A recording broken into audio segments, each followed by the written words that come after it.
The basic premise, I guess, if you want me to go ahead and get started, Yeah, go ahead. is that biblical interpretation is best framed as artistic in nature.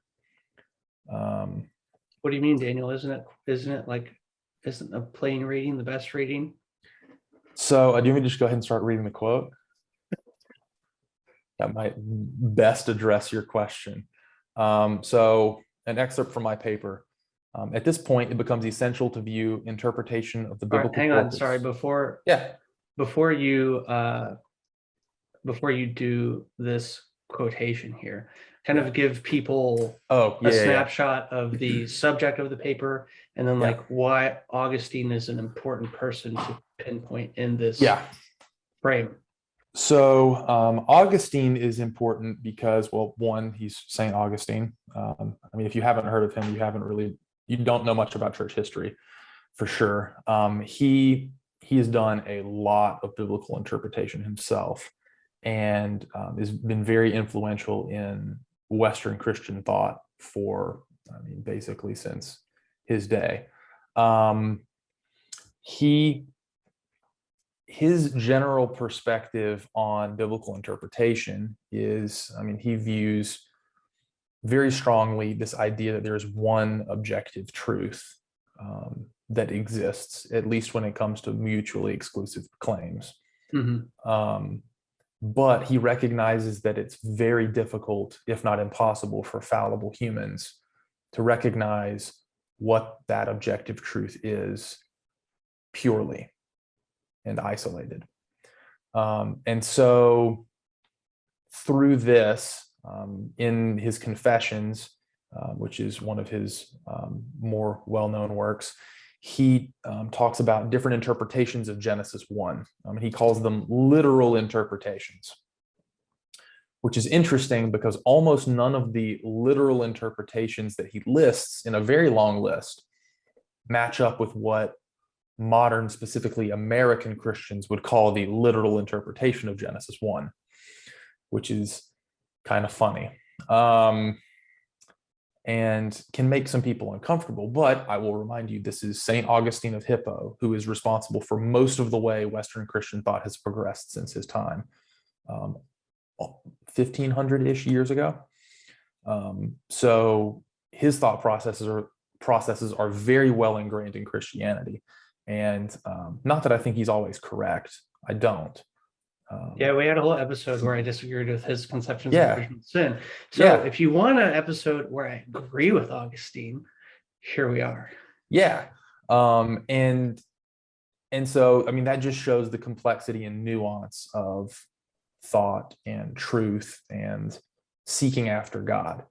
And as we will see, I don't think that Augustine is afraid of people disagreeing with him. Mm-hmm. Now, I think there comes a point in which he says, if you disagree too starkly, you're no longer Christian. But that's a boundary that's up for debate, and one that needs to be talked about. And that's kind of a broader topic that's probably not one for our conversation today. But so I wrote this paper kind of exploring the way in which Augustine himself conceptualizes biblical interpretation. And I make the point in this paper that biblical interpretation is best done in an artistic manner. Yeah, so I spent some time introducing the topic and specifically talking about different interpretations that Augustine, that are popular in Augustine's time, or that Augustine holds for Genesis 1 specifically. I mean, that kind of serves as the backdrop for his conversation about this topic. So I say, at this point, it becomes essential to view the interpretation of the biblical corpus as artistic in nature. Augustine does not allow for the indecisive framework of postmodern interpretive lenses, as many Christians today also protest. Augustine deeply desires structure and believes in one objective truth. Excuse me, that's something that I said earlier. But as we will see, he does not think that we can certainly know what the truth is in any given situation. This means Interpreting the Bible is best done by capturing the meaning subjectively expressed in words with multiple possible meanings and translations. We should progress through the biblical text in an exploratory and expressive fashion, looking for meaning buried within, not just objectively stated on the surface of a passage. Through biblical... There's your refute of plain reading. Yeah, exactly. A plain reading, well, I mean, this sort of calls into question what it means to plainly read, right? I'll read this this middle section again. Interpreting the Bible is best done by capturing the meaning subjectively expressed in words with multiple possible meanings and translations. A plain reading can mean multiple things simultaneously. That's why Augustine's literal interpretation and our literal interpretation and his contemporaries' literal interpretation are very different sometimes. It's because one word can mean multiple things. And when you string multiple words together, all of those words together can mean a multiplicity of multiple things. And so it becomes incredibly difficult to say this is objectively what the text says. So I'll continue. Through biblical interpretation, though biblical interpretation is artistic in this way, many artists express that their art production is most fruitful and beautiful when done within constraints. Music, for example, has at least the constraints of tempo, key, and a balance of harmony and melody, among other things. We rarely consider it artful when someone sings off key, when harmonies don't align, or when the tempo of two musicians are off by even half a beat. When these confining structures, within these confining structures, a plethora of ranges is given to be artistic, expressive, and exploratory, but the framework must stay in place, and they were created for a reason. Thus, and similarly, biblical interpretation is artistic. So explain that a little bit. Yeah.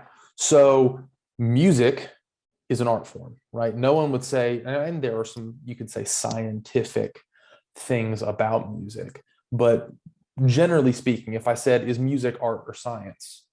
Anyone on the street would say it's art, right? And the reason we say that is because it's very expressive and exploratory and creative, imaginative, right? I think similarly, and as your quote from your hermeneutics book talked about, biblical interpretation involves a little intuition, a little serendipity, a little imaginative expression, because you're taking these sometimes objective and sometimes subjective words and you're stringing them together in a way that's supposed to make meaning.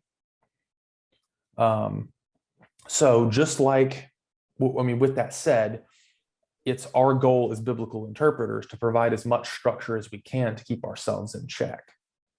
So just like music has tempo and key and harmony and melody and all these other things that go into it, I think it's important for us as biblical interpreters to also set safeguards and structures around ourselves that can help us keep ourselves and others in check, but also help steer us in the right directions. And I have some ideas about what these are, but I think you had a further analogy about just the artistic nature of Scripture. Yo, King Commies, look out, tell them, look out for my worldview. Cloudy when you sinking, got you thinking it's a whirlpool. Caesar in your pockets, you can't see who's in your pockets, but Stevie's inner visions touch your eyes and make the world move. Wifey bob her head and make her curls move. Crown jewel is character, and this ain't immortality with fairy dust. Neverland.